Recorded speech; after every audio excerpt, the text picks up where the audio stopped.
I don't see a lot different ultimately.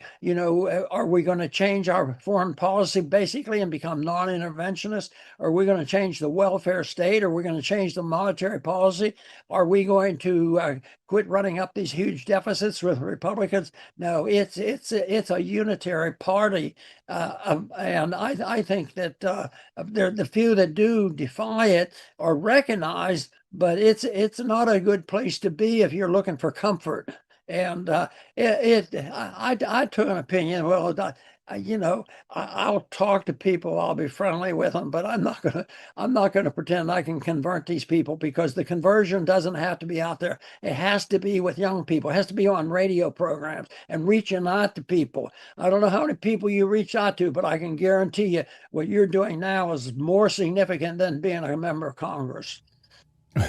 Well, I appreciate that. And I think our audience, I mean, I can ask them right now in the chat room, we've got a large audience, and I think many of them would agree with you, ending the Fed and stopping this ridiculous spending. We had Congressman Thomas Massey on just last week, and he's being vilified, of course, for trying to put the Constitution first, trying to end these foreign wars, spending that we can't afford, passing the buck to future generations, and he's being vilified within the Republican Party for being conservative, putting America first. It's kind of stunning. Does that surprise you? Not too much. It's so disappointing. It is.